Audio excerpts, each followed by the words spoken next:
अस्सलामुअलैकुम, good morning, सुबह बखैर, क्या हाल चाल एवरीबॉडी, क्या हाल है आप लोगों का? कैसी चल रही है सर्दी? तो अब तो हम भी कह सकते हैं हमारे यहाँ भी थोड़ी बहुत हो ही गई है, मतलब हमारा एटलीस्ट सर्दी का मौसम डेफिनेटली है. We can call this winters in Karachi weather you feel cold or not. That's why are we having this conversation? Like we are in towards the end of the year as well, and we have passed the mid of December as well. मगर सर्दी अभी भी नहीं होनी तो फिर तो कब होनी है? नहीं, जरूरी नहीं है, मतलब फॉर ग्रांटेड ना लिया करें, क्योंकि अभी भी बहुत लेट हुई है. मक्खी आ गई आपके ऊपर बाय अपॉइंटमेंट.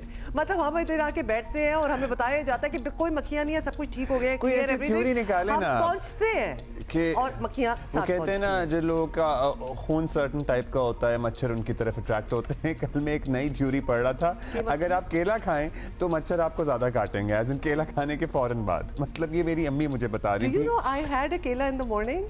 हाँ. So is it because of me? नहीं, I don't know क्या हो रहा है क्या नहीं हो रहा है. ये मेरी अम्मी की रिसर्च है जो मोस्ट लाइकली गलत होगी, क्योंकि उन्हें किसी ने व्हाट्सएप पे फॉरवर्ड की होगी. अच्छा, एनीवे जी, बहुत सी बातें करनी है. जैसे कि हम चिल में तब होते हैं जब पाकिस्तान जीत चुका हो ना मैच, तो लिहाजा फिर हम कहते हैं और भी बातें हो सकती हैं, तो हमने बात कहीं और से शुरू कर दी. लेकिन पाकिस्तान चिल है हमारा. एग्जैक्टली. सो पाकिस्तान ने साउथ अफ्रीका को पहले दिन वनडे ओडीआई एग्जैक्टली उसमें 3 विकेटों से शिकस्त देकर 3 मैचेस की सीरीज में 1-0 की बर्तरी हासिल कर लिया. Great news, very good news. और आपको पता है हम सीरीज जीतते आ रहे हैं, जहां वनडे सीरीज की बात हो रही है, और इसका भी आगाज हमने शानदार किया है. सनसनीखेज था मुकाबला, लेकिन हमारे नौजवानों के हम सबके जाएं, पर्टिकुलरली साइम अयूब के, सलमान अली आगा के.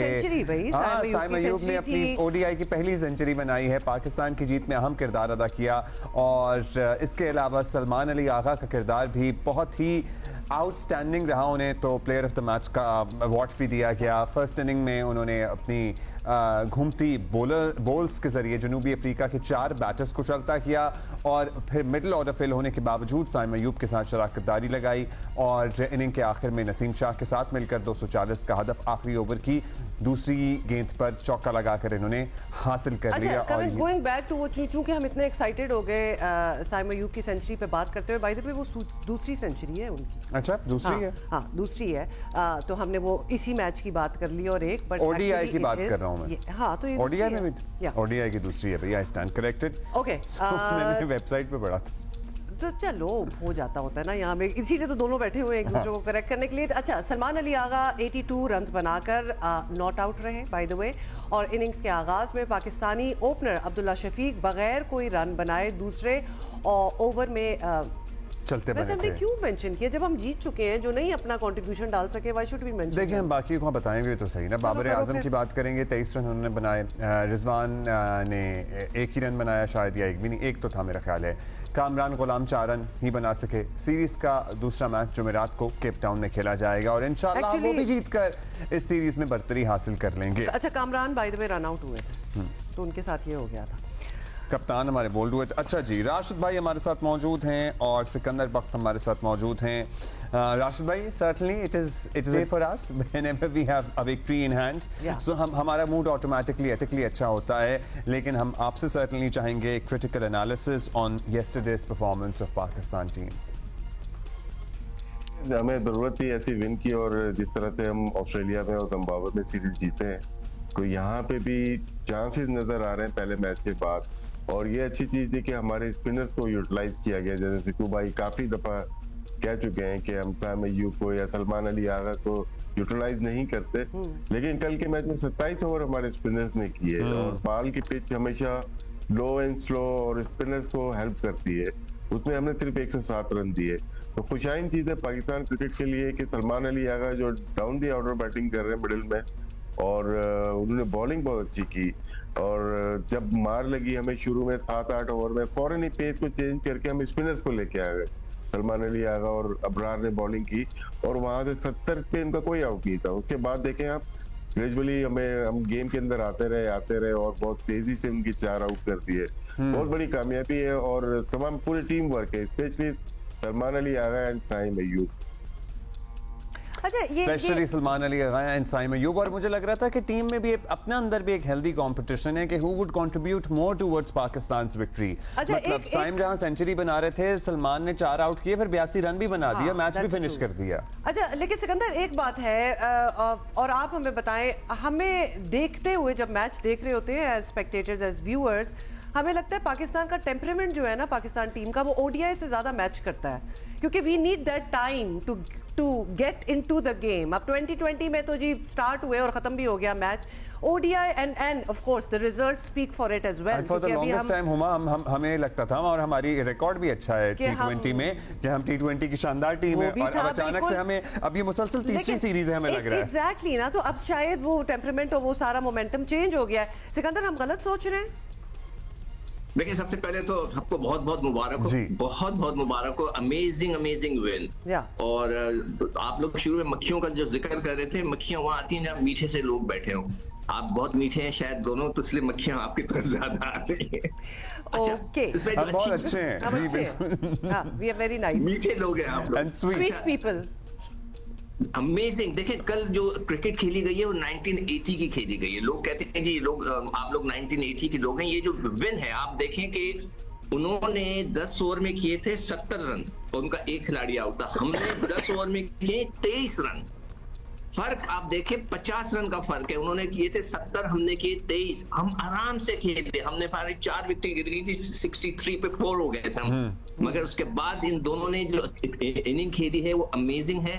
और सबसे अच्छा जो चीज है कि सलमान अली आगा ने अपना जो man of the match Saim को पहना दिया कि जी आप मैन ऑफ द मैच है। That was amazing. मतलब है कि इससे जो आप बात कर रहे हैं ना, टीम के अंदर जो स्पिरिट है, ये स्पिरिट लेके आती है। और मुझे, अगर आपने मैच देखा हो, जैसे साइम ने 100 किए थे, उसने उसको गले लगा के उठा लिया था। वो इतना एक्साइटेड था, वो वक्त की जरूरत थी कि साइम 100 करता। तो अमेजिंग विन। 1980 की बैटिंग थी। वो लोग जो कहते हैं जी 1980 में बहुत सी चीजें अभी भी रिपीट होती हैं। वो, और जैसे मैं स्पिनर्स की बात कर रहा था, अभी भी मैं समझता हूं कि हमें एक अच्छा तगड़ा स्पिनिंग ऑलराउंडर और एक होना चाहिए। मुझे नहीं पता, गुलाम उससे भी गेन कराई है, कामरान गुलाम से, मगर वो क्या गेन करता है। तो मैं कप्तान साहब से रिक्वेस्ट करूंगा, कोच साहब से भी, उससे भी मैचों में बॉल कराते रहे। कभी भी वक्त जरूरत जो है काम आ जाते हैं। तो बहुत बहुत मुबारक, एक्सीलेंट विन बाय पाकिस्तान। और मैं तो आखिरी वक्त हम बैठे हुए थे, यार अब क्या होगा, आखिरी होगा, मगर मुझे यकीन था कि अब इतने कम रन है कि स्कोर हो जाएगा। तो अब वही जो एक और अच्छी चीज ये है कि जो बड़े सुपरस्टार हैं, बाबर आजम और रिजवान, जो समझते हैं उनके बगैर टीम नहीं है, उनके ना करने के बावजूद भी पाकिस्तान की टीम जीते, which is the best part. हाँ, एंड आई एम श्योर, जाहिर है कप्तान को भी क्रेडिट देना पड़ेगा, और कप्तान की भी जीत होती है जब टीम की जीत होती है, ऑल्दो उनकी अपनी परफॉर्मेंस कल के मैच में अच्छी नहीं रही। राशिद भाई से ये भी पूछ लेते हैं, क्योंकि ऑब्वियसली बड़ी खुशी हुई, बड़ा अच्छा मैच गया, जीत भी गए एंड एवरीथिंग। और साइम अयूब की अगर हम बात कर रहे हैं तो ही प्लेड एक्सीलेंट, बहुत जबरदस्त खेला, लेकिन ऑब्वियसली अब एक्सपेक्टेशन ये होगी कि वो मैच खत्म करके जाए, मतलब he should stay there on the crease. वो टाइम कब आएगा? Are we getting there as well? Saim Ayub बड़ा मैच्योर प्लेयर लग रहा है। 7 ओनली 7 ओडीआई में सेकंड की ओडीआई सेंचुरी है। और इससे पहले भी अगर देखें, उसका हिस्ट्री देखते हैं, सेंचुरी के रिकॉर्ड होते हैं उनके। अंडर 16 से हम फॉलो कर रहे हैं, अंडर 19 पाकिस्तान में खेली जाती है, बड़ी सेंचुरी थी फर्स्ट क्लास में भी। और इतने छोटे से कैरियर में ये लास्ट 2-3 मंथ्स में अगर देखते हैं ऑस्ट्रेलिया से यहाँ तक, तो आउटस्टैंडिंग। पहले अपनी जगह बनाई, उसके बाद मेन प्लेयर बने, फिर जितवाने लगे। अब फिनिशिंग वाली बात जो आप कह रहे हैं, बिल्कुल मैच्योरिटी और आती जाएगी, इस तरह के मैचेस खेलते रहेंगे। फिनिशिंग ओपनर के लिए थोड़ा मुश्किल हो जाता है कि आप 250-300 रन कर रहे हैं, आप एक जगह लाके छोड़ देते हैं मैच को कि यहाँ से हम मेरे दूसरे पार्टनर मैच बना देते हैं और आप फिर आगे बढ़ जाते हैं। लेकिन उनके जाने के बाद मैच थोड़ा सा फंस गया था, हमारी जो पैदर पे विकेट गिनी थी सर्टनली। अच्छा, थोड़ी पिच का था, थोड़ा पिच थी ऐसी कि ना जहाँ पे बॉल बैट पर नहीं आ रही थी। राज भाई, आपसे भी और फिर सिकंदर से भी पूछेंगे, मतलब इज देयर एनी चेंज जो आपको लगता है कि कल के मैच में कप्तान को करना चाहिए था? कोई और स्ट्रैटेजी जो आप सजेस्ट कर सकते हैं, या anything which you saw and noticed कि हाँ यार ये नहीं ये होता तो जरा बेहतर हो सकता था? हमें ऐसा लगता है कि शायद बैटिंग ज्यादा लंबी हमारी चल रही थी और बॉलिंग कम थी, लेकिन पिच का बिहेवियर ऐसा था कि हमें सपोर्ट किया। कामरान गुलाम जिन्होंने अंडर 19 से पाकिस्तान अंडर 19 से as a left arm spinner शुरू किया था, बाद में अपने आप को एज ए बैट्समैन चेंज किया, तो उनको बॉलिंग करनी आती है। कल 2 ओवर कराए, 9 रन दिए, और ये एक प्लस पॉइंट था कि पाकिस्तान के पास स्पिनर ज्यादा थे। हमारे 7 बॉलर्स ने बॉलिंग की, 7 बॉलर्स ने, जिसकी वजह से हमें बैटिंग अभी भी ज्यादा लग रही है। अगर हम जो दूसरे मैचेस में जाएंगे, केप टाउन खेलेंगे, थोड़े बाउंसी ट्रैक पे खेलेंगे, वहां पे हमें बॉलिंग थोड़ी सी बढ़ानी पड़ेगी, मेरा ये मानना है। अच्छा, आप कह रहे हैं कि अगले मैच के लिए हमें शायद अपनी बॉलिंग लाइनअप को बढ़ाना पड़े। पिच के ऊपर, पिच पे डिपेंड करता है मोस्ट लाइकली, बट जाहिर है केप टाउन का एक टिपिकल बिहेवियर भी होता है। जी सिकंदर। नहीं देखो, अभी जो राशिद बॉलिंग बढ़ाने की बात कर रहे हैं, वही जैसे उसने कहा कि पिच पे या तो फास्ट बॉलर या स्पिनर क्या डालेंगे। मैं ख्याल से फास्ट बॉलर तो यही 3 इस तरह के खेलने चाहिए। कल नसीम शाह ने इतनी मजेदार बॉलिंग नहीं की है, उनकी पिटाई भी हुई, 6 ओवर में उन्होंने 40 रन दे दिए। तो नसीम शाह जो है इतनी शुरू के अंदर उन्होंने दोनों ने बहुत मतलब कि इतनी, मैं ये नहीं कहूंगा कि बहुत गंदी गेंदी की, मगर मजेदार नहीं की। शाहीन का गेंद पड़ के स्विंग हो रहा था, बाहर निकल रहा था, मगर वो अचानक बंदा जज्बाती हो जाता है ना, टांग की तरफ मैं कर दूं, वहां से स्विंग कर दूं, तो उस पे उनको रन पड़ गए। इसीलिए 10 ओवर में 70 रन बने। तो ये छोटी छोटी चीजें हैं जिनको वो जो कोचिंग स्टाफ है उसको चाहिए कि उनको बिठाकर या उनको नेट के अंदर समझाएं, थोड़ा कूल डाउन करें कि जब बहुत अच्छी गेंद हो रही हो तो उसमें स्लिप्स लगी हुई है तो ऑफ स्टंप पर ही अटैक करें। तो नसीम शाह थोड़े से इतने मजेदार गेंद नहीं की, मगर हमारे पास चॉइस क्या है। अगर नसीम शाह को आप नहीं खिलाते तो आपके पास जहांदार खान है यहाँ पर और टीम के अंदर, और एक हसनैन है। What do you think, Rizwan under pressure है? सॉरी, रिजवान आपको अंडर प्रेशर लग रहे हैं कंसिडरिंग कल भी वो नहीं परफॉर्म कर सके? देखिए उनकी जो क्रिकेट है, मैंने कल भी डिस्क्राइब किया था कि उनकी जो बैटिंग है वो पकड़ी गई है। वो क्या पकड़ी गई है कि उनके मिडिल स्टंप के ऊपर और लेग की तरफ अगर थोड़ी सी भी गेंद मिलती है तो वो स्वीप शॉट्स मारते हैं और रन्स करते हैं। अब उनको ऑफ स्टंप के ऊपर अटैक किया जा रहा है। जब ऑफ स्टंप के बाहर अटैक करते हैं वो इतने वहां पे सॉलिड नहीं है। इन पिचेस पे जहां पे गेंद हिलेगा वो वहां फंसेंगे। तो इसलिए मैं चाह रहा था कि वो बैटिंग ऑर्डर अपना नीचे कर दें, उसमें कोई शर्मिंदगी की बात नहीं है। देखें, इरफान खत्म हो जाएगा, कामरान को ऊपर लेके आए। अगर इरफान इसी तरह खेलता रहा कि आखिरी के अंदर 4 ओवर में उसकी बारी आई तो उसका हाल भी आसिफ अली, इफ्तिखार, हसन हुसैन तलत और ये जितने सारे नाम है वो सब उनकी तरह जाया हो जाएगा। तो मैं फिर रिक्वेस्ट करूंगा उनकी बैटिंग ऑर्डर चेंज करें, इरफान को 5वें नंबर पे लाएं, कामरान गुलाम को 4 पे लाएं, और कोई फर्क नहीं पड़ता अगर रिजवान नीचे आ जाए, उनसे रन नहीं हो रहे वो नीचे आ जाए ताकि बैटिंग में और बैलेंस हो जाए। मगर जब होते हैं तो उनसे ऊपर ही होते हैं ना, ये भी तो मसला है। राशिद भाई, ये जो प्रपोजल चेंज हो, देखिए एक मिनट, पिछले मैच में बाबर जो थे 1 डाउन आए थे ना किसी T20 के मैच में, उन्होंने रन्स करना शुरू किए हैं, पहले ओपन कर रहे थे मुसलसल। तो इसी तरह इसमें कोई हार्ड एंड फास्ट रूल नहीं रखना चाहिए अपने आप के लिए। आप अपने फ्लेक्सिबल रहें, आपको रिदम में लाना है। जैसे आप रिदम में आ जाए, वापस अपनी जगह पे आ जाए जाकर। अच्छा, एक और चीज जो बहुत इंपॉर्टेंट है, मैं बहुत एम्फेसाइज करता हूं कि आप लोगों को फर्स्ट क्लास क्रिकेट खेलनी चाहिए। अब साइम जो है उसने भी रिसेंटली जो पिछला कायद आज़म ट्रॉफी में 200 रन किए एक इनिंग में। ये वो चीज होती है जो आपको टेम्परामेंट लेकर आती है, टेम्परामेंट आपका बिल्डअप होता है। तो मैं रिक्वेस्ट करूंगा पीसीबी से कि make sure everybody plays domestic cricket और 4 रोजा क्रिकेट खास तौर पे। आपको भी ये लगता है राशिद भाई कि बैटिंग ऑर्डर कुछ लोगों का तब्दील होने की जरूरत है, and that would be beneficial for the team? देखिए 50 ओवर लंबा गेम होता है। अभी इरफान T20 की प्लेयर है, वेरी गुड प्लेयर, लेकिन उनको एक छोटा सा रोल दिया गया है कि आपको इन ओवर में खेलना है। अगर रिजवान को हम पीछे लेके जाते हैं, 7 नंबर पे लेके जाते हैं, 4 नंबर पे कामरान आ जाते हैं, आपके पास जो अभी नहीं, मैं इस सीरीज के बाद की बात कर रहा हूँ, आपको लेफ्ट हैंडर एक मिडिल ऑर्डर बैट्समैन चाहिए, सऊद शकील टाइप का, जो कि लंबी इनिंग्स खेल सके। यहाँ पे अभी छोटा मैच था ये, लेकिन जब बड़े मैच आएंगे ऊपर से आप आउट होंगे, फिर आप सोच सकते हैं कि हाँ रिजवान को हम नीचे नंबर पे लेके आ जाए। जैसे विकेट कीपर का नंबर पास में रहा है, सरफराज भी 6-7 पे खेलते हुए आए, कामरान अकबर भी इस तरह से खेलते हुए आए, तो यहाँ पे ये हो सकता है। बैटिंग अभी थोड़ी सी एक्सपीरियंस नहीं है, नो डाउट हम कल जीते हैं, लेकिन आप नंबर ऑफ मैचेस देखते हैं, 7 मैचेस अभी साइम अय्यूब के हुए हैं, 15 से 20 मैचेस हुए होंगे अभी सलमान अली आगा के, फिर कामरान गुलाम के 10 मैचेस नहीं हुए, फिर नियाजी के 5 मैचेस नहीं हुए। तो हमें ऐसा एक्सपीरियंस डोमेस्टिक का प्लेयर या टेस्ट प्लेयर लेके आना है जिसके पास बहुत ज्यादा एक्सपीरियंस हो। वो किसी और के जहन में भी आ सकता है कि कोई ऐसा प्लेयर हो जिसके टेस्ट मैचेस में काफी रन हो। तो सऊद शकील मेरे माइंड में है कि वनडे क्रिकेट में जगह बनती है। कहीं और भी मैं सुन रहा था और हमारे एक और भी दोस्त सऊद शकील को याद कर रहे थे कल के बाद। जी सिकंदर। अब्दुल्ला ये एक्सीलेंट आइडिया है उसका, राशिद का बहुत अच्छी इसने एडवाइस की है, हम उसको भूले हुए थे। सऊद को जो बात कर रहा है, हाँ सऊद शकील जो हैं वो बहुत जबरदस्त टेस्ट क्रिकेटर हैं, वो टेम्परामेंट वाले प्लेयर हैं और लेफ्ट हैंडर भी हैं। It's a very good idea Rashid, मेरे ख्याल से हमें उसको जरूर सिलेक्टर्स को लेफ्ट आर्म स्पिन भी करते हैं। हाँ तो उसको बीच के अंदर लेके आए तो हमारी बैटिंग लाइनअप बड़ी स्ट्रांग हो जाएगी। Very good idea Indeed. और ये आपको पता है ये कहीं कहीं ये बात होना शुरू हो गई है। कल हमारा जो हल्का अहबाब है क्रिकेट लवर्स का, उसमें भी ये बात हो रही थी कि सऊद शकील को हम मिस कर रहे हैं, या had he been there या if he is there then things would have been even better। अच्छा, एक और सीरीज चल रही है, वो चल रही है मुख्तसर कमेंट्स चाहेंगे इंडिया ऑस्ट्रेलिया वाली। और मतलब एक वो चाह जो हमें नजर आ रही है ना अब टेस्ट सीरीज में कि भाई डिक्लेयर करें, मैच का नतीजा आए, 275 का टारगेट, 89 for 7 पे इनिंग्स डिक्लेयर कर दी। क्या कमेंट है आपका सिकंदर? देखिए क्रिकेट के अंदर हर टीम जो है ना अपना वो स्ट्रेंथ देखकर जो है ना उस पर हमला करती है, और दूसरी टीम को जब वो अंडर प्रेशर लेकर आते हैं और उसके बाद जो है वो गेम शुरू होता है। तो अभी जो है उनका जो स्कोर है 274 का वो उनका वो लीड ली हुई है ऑस्ट्रेलिया ने। अब देखते हैं कि वो कब डिक्लेयर 300 करके जो है 289 पे डिक्लेयर हाँ करेंगे तो वो एक जबरदस्त किस्म का जो है वो एक मैच बनेगा।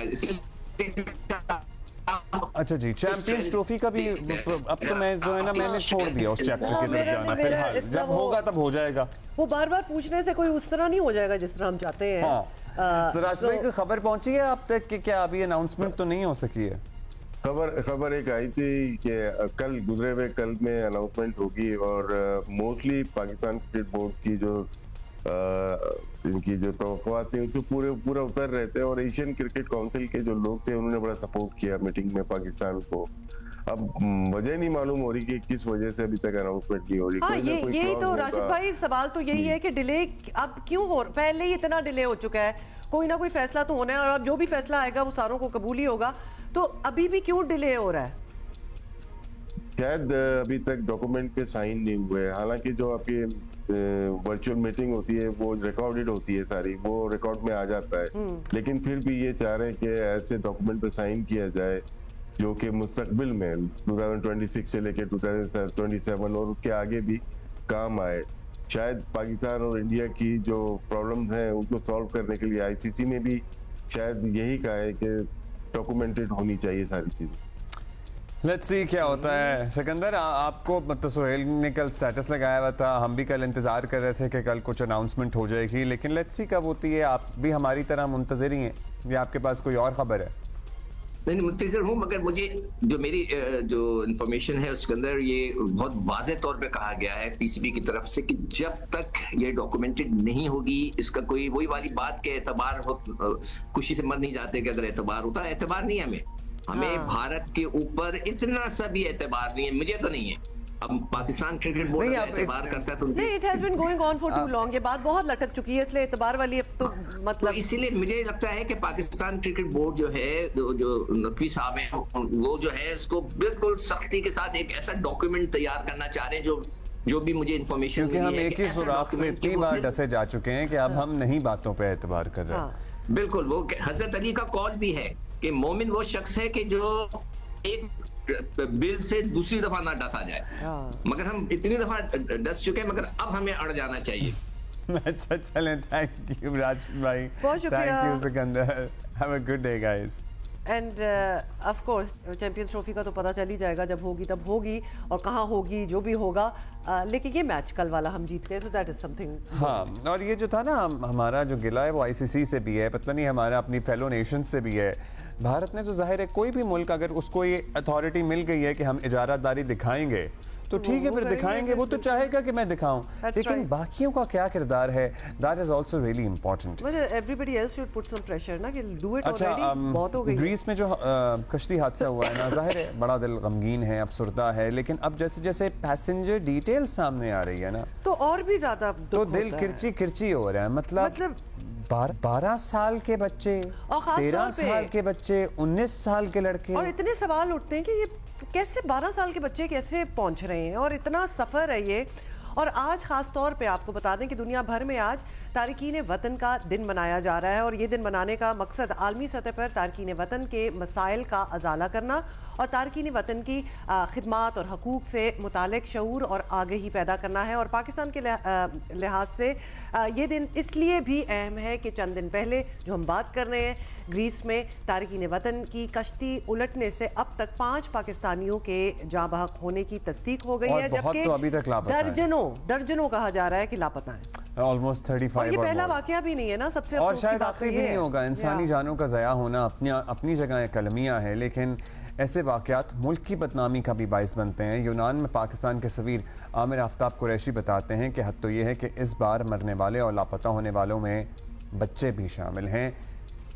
मतलब I could not believe my eyes जब मैं देख रहा था कि इन लोगों का पासपोर्ट पे उम्र है 12 साल 13 साल। कैसे अकेले ट्रैवल, ये बहुत बहुत सवाल है। लेकिन हमारे सफ़ीर का क्या कहना था, पहले ये देख लें।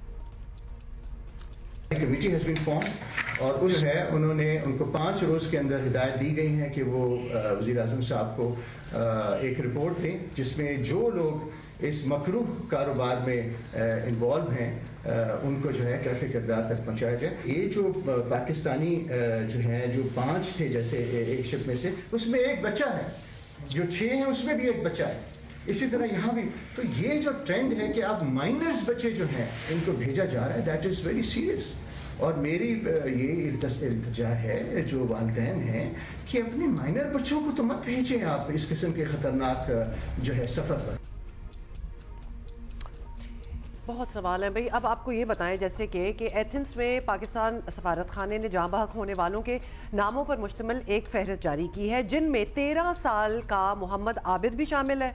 मतलब 13 साल का, 12 साल का ज़ैन अली है जी, ज़ैन अली है, वो लापता है। अब ये सवाल उठता है कि ये 12-13 साल के बच्चे अपने घर से तो निकले ना, बॉर्डर कैसे क्रॉस कर गए मुल्क का? ये इनके माँ बाप किधर हैं, ये किस तरह वहाँ चले गए, क्या इनकी माँ बाप की कंसेंट से जा रहे हैं ये 12-12 साल के बच्चे?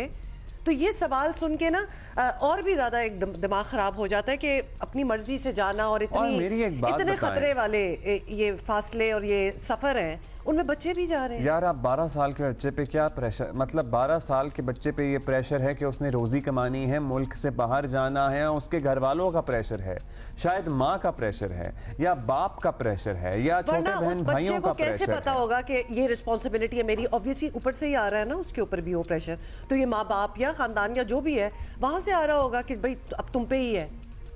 कैन यू इमेजिन एक 12 साल के बच्चे पे पूरा बोझ डाल दिया जाए कि अब तुम पे ही है कि तुम घर चलाओगे, और तुम वो डंकियों में पहुंचो, वहां पे किसी भी तरह पहुंचो, रास्ते में मर जाओ, और फिर तो अगर वो पहुंच भी जाए तो उसको क्या जॉब्स वहां मिलनी है? और उसने so many questions seriously। और ये फ्री में नहीं जाते, ये लाखों रुपए देके जाते हैं। of course। मतलब अगर ये जो लाखों रुपए इन्होंने कर्ज लेके या जमीनें बेच के इन एजेंटों को दिए हैं, अपना कोई दिमाग इस्तेमाल करें और थोड़ा कोई कारोबार कर लें, तो यहाँ भी आसूदगी हासिल हो जाए। आई एम जस्ट थिंकिंग यही 12-13 साल के बच्चे किसी स्किल्ड लेबर में चले जाएं, कुछ सीख लें, कोई हुनर सीख लें, कोई कारपेंटर बन जाएं, मेसन बन जाएं, इलेक्ट्रिशियन बन जाएं, एनीथिंग, और उस पे काम करते रहे तो बेहतर ना होगा then going abroad. And going abroad में भी हम बहुत बार बता चुके हैं कि वहाँ जिंदगी बहुत मुश्किल है, खासतौर पे 12-13-14 साल के बच्चे वहाँ पहुँचेंगे तो आप जरा दिमाग लड़ाएं और सोचें कि उनके साथ क्या होगा, वो क्या करेंगे, वैसे क्या हुनर होगा उनके पास, what do they have to give through which they can earn. ये एक डिजास्टर स्टोरी है बिल्कुल। एक पाकिस्तानी शहरी को अस्पताल में रखा गया है। जब भी कोई ऐसा हादसा होता है, हुकूमतों की जानिब से इंसानी स्मगलर्स के खिलाफ सख्त तरीन एक्शन और क्रैकडाउन के दावे भी होते हैं, मगर फिर जैसे ही वो दावे कम होते हैं, ये खबर बैठती है, ये एक्शन भी कम हो जाते हैं। इससे पहले 2023 में भी कश्ती डूबने से सैकड़ों पाकिस्तानी जाँ बहक हुए थे। वज़ीर आज़म शहबाज शरीफ ने कहा है कि वो जल्द इस पर मीटिंग बुला रहे हैं।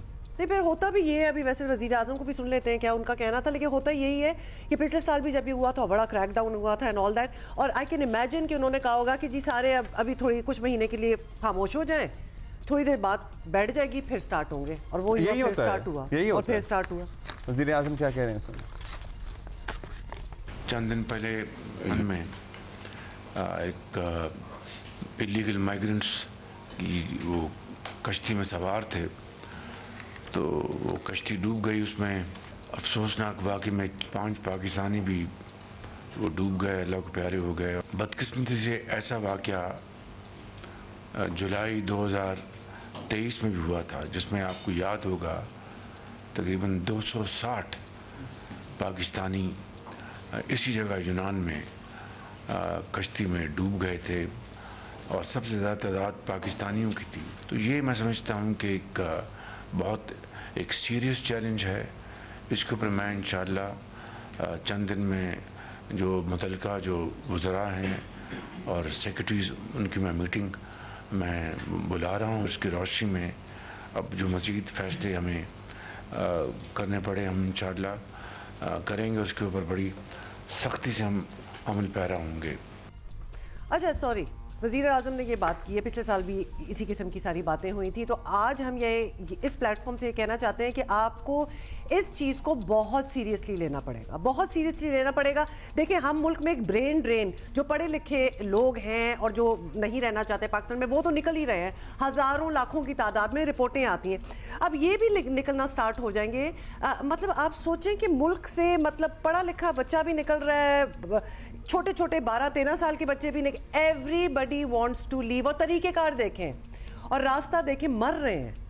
उसके बाद जब बाहर के मुल्कों में जाते हैं, वहाँ के लेबर लॉज आप देखें, बदनामी अलहदा मुल्क की हो रही है कि भर भर के कश्तियां बाहर निकलते हैं, मरने वाली हालत होती है कई सालों तक। तो this needs to be taken, दाव लग गया, ये वजीर आजम और वजीर आला पंजाब, क्योंकि पंजाब के इलाके हैं जहां से ज्यादातर लोग जा रहे हैं, you have to take this very seriously. और जहां अगर हम नॉर्मल तरीके से जाएं तो हम जिनको मुल्कों में जाके भीख मांगना शुरू करते हैं, वो हमें वीजे देना बंद कर देते हैं। सिचुएशन है। मौसम बदला है, मौसम बदल गया है, तो मौसमी बीमारियां भी अब तंग कर रही हैं। आप समझे, ये पूरा सेगमेंट मैं अपने ऊपर ही कर रही हूँ, क्योंकि मुल्क भर की तरह कराची का मौसम भी अब ठंडा चल रहा है। वैसे तो अब बच्चे सबसे पहले अफेक्ट होते हैं, खांसी, नज़ला, ज़ुकाम, जिसे मौसमी बीमारियां कहते हैं। बहुत लोग इर्द गिर्द आपको खांसते हुए और छींकते हुए नजर आएंगे। तबी माहिरीन ने कराची वालों को पर्टिकुलरली खबरदार किया है कि एहतियात ज़रा ज़रूरी है सर्दी से। पता है कि ऐसे शहरों में मौसम ऐसा होता है कि कभी सर्दी होती है, कभी नॉट सो सर्दी होती है। मतलब इस्लामाबाद और लाहौर और गिरदोनवाह की तरह नहीं है कि आप बस कवर्ड हैं तो आप कवर्ड हैं। यहाँ पे आप कभी जैकेट उतार देते हैं और कभी पहन लेते हैं, फिर वो ठंड लगती है आपको। और can I just add here, we are not really equipped for सर्दी, because we are never sure कि कितने लेवल की सर्दी होनी है। तो शायद वही गर्मियों के कपड़ों में ही हम चादर और कोई जैकेट वगैरह पहन लेंगे, लेकिन जिस तरह जो इस्लामाबाद, लाहौर वगैरह जहाँ एक्चुअल सर्दी होती है, वहाँ तो थर्मल्स और जैकेट्स और मोजे वो तो तैयार होते हैं ना, हम तैयार नहीं होते, इसलिए हमें ज्यादा जल्दी लड़ जाती है ये सर्दी। हाँ, लड़ जाती है, हमको लड़ चुकी है। डॉक्टर सादिया हमारे साथ मौजूद हैं, डॉक्टर सादिया खालिद, बहुत शुक्रिया, हमारी करती रहती हैं वक्तन फवक्तन इस तरह के मामलात में। बहुत शुक्रिया डॉक्टर साहिबा। मतलब फिर वायरल का आउटब्रेक हुआ है शहर में एक मरतबा फिर। Thank you Abdullah for having me here. जी, जैसे सर्दियां आती हैं, जैसे आपने कहा, तो वायरल इन्फेक्शंस जो हैं वो बहुत कॉमन हो जाती हैं। तो इन्फ्लुएंजा और कॉमन कोल्ड बेसिकली पेशेंट्स आते हैं हमारे पास। तो इन्फ्लुएंजा के लिए तो हम यही कहते हैं कि आप फ्लू शॉट जरूर लगवा लें जैसे सर्दियां स्टार्ट होती हैं उससे पहले। 6 माह से बड़ी उम्र के बच्चे और बुजुर्ग लोग, तो बहुत हद तक आप सर्दी के असरात से जो है वो बच सकते हैं। जहां तक कराची के मौसम का ताल्लुक है, यस, कराची में सर्दी बड़ी अनप्रेडिक्टेबल सी होती है कि कोयटा की कोई हवा चली तो सर्दी का शायद थोड़ा सा आपको फीलिंग आती है, लेकिन ये जो टेम्परेचर का अप एंड डाउन है, ये जो है थोड़ा सा कराची वालों को ख्याल रखना चाहिए। और जब कभी सर्दी का ऐसा होता है तो अपने आप को कवर जरूर रखें, अच्छा खाना, अच्छी ग़िज़ा खाएं, और उसके साथ साथ जो है वो अपनी इम्यूनिटी को बूस्ट अप करें। अच्छा डॉक्टर सादिया, अब जिसको हो गया ये वायरल इन्फ्लुएंजा, कोल्ड वगैरह, जैसे कि मैं हूँ, और फ्लू शॉट ना लगवाया हो, तो अब भी लगवाया जा सकता है flu shot while you are going through the symptoms and all that? कोई मौसम है जिसमें जी हम कहते हैं कि एंड ऑफ नवंबर में यूजुअली लगवा लेना चाहिए, लेकिन अगर आप उस वक्त करंट इलनेस में है तो बिल्कुल नहीं लगवाएं, क्योंकि ऑलरेडी आपके अंदर वो वायरस मौजूद है, तो आपको फिर लगवाने की जरूरत नहीं होती, इम्यूनिटी आपकी आ जाती है once you are infected from that virus. अच्छा, and also doctor Sadia, obviously there are so many people who are suffering, और खासतौर पे हम कराची की बात करें, इतना ड्राई डस्टी किस्म का मौसम है, तो अब चूंकि ये वायरल है तो इसमें antibiotics are not required, they are not going to work, is that right? क्योंकि अभी भी लोगों की टेंडेंसी होती है कि भाई हम बीमार हो गए, हमें एंटीबायोटिक ठीक करेगी। अच्छा, देखिए, आपने कहा कि वायरल है तो एंटीबायोटिक का तो कोई रोल ही नहीं है। Antibiotics are meant for bacterial infections, तो बैक्टीरिया तो है ही नहीं है, तो why you are taking an antibiotic? Just the anti allergy can serve the purpose. Steam लें, अच्छी ग़िज़ा खाएं, थोड़े से घरेलू टोटके करें and you will good to go. मतलब आप शहद खा लें, आप हल्दी का इस्तेमाल करें, आप विटामिन सी कंज्यूम करें। मतलब नज़ले में लोग कहते हैं विटामिन सी वाली चीज़ें कैसे खाएं? किनू मौसमी खा सकते हैं?